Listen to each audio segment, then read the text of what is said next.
ఇలో మీకు నాకు నాకి మీకు స్వాగత్ హే. మీలో చాలా మందికి ఫేస్ వాష్ ఎలా చేయాలో తెలీదు. సో ఈ రోజు ఫేస్ వాష్ ఎలా చేయాలి అని నేర్చుకుందాం. స్టెప్ 1, ఫస్ట్ స్టెప్ లో హ్యాండ్ వాష్ చేయాలి. బికాస్ మీ హ్యాండ్ వాష్ చేయకపోతే బ్యాక్టీరియా అంతా నీ ఫేస్ లో పార్టీ చేస్తుంది. స్టెప్ 2, మీ ఫేస్ ని వాటర్ తో వెట్ చేయాలి. 3, క్లీన్జర్ మీరు ఏదైతే యూజ్ చేస్తున్నారో అది తీసుకోవాలి, కాయిన్ సైజ్.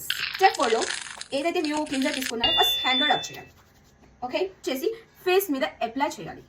నెక్స్ట్ స్టెప్ 5లో ఇలాగా సర్క్యులర్ మోషన్ లో రబ్ చేయాలి. మీరు చాలా మంది ఏం చేస్తారంటే ఇలా అని రబ్ చేస్తారు. ఇది స్కిన్ బ్రో, రోడ్ కాదు. సో ఇలాగా ఇన్ సర్క్యులర్ మోషన్ లో రబ్ 30 to 60 సెకండ్ వరకు ఇలాగా స్లో మోషన్ లో జెంటల్ గా రబ్ చేయాలి. 6, వాటర్ తో బాగా వాష్ చేయాలి.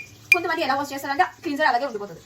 బాగా వాటర్ తో వాష్ చేశాక నెక్స్ట్ స్టెప్ లో టవల్ కానీ ఏదైనా టిష్యూ పేపర్ కానీ తీసుకొని ఎయిర్ డ్రై చేయాలి. Don't rub like this. కొంతమంది టవల్తో ఇలాగనే గీసుకుంటారు. నచ్చితే లైక్ చేయండి, లేకపోతే మీ క్లీన్జర్ కూడా ఫీల్ అవుతుంది. Bye bye.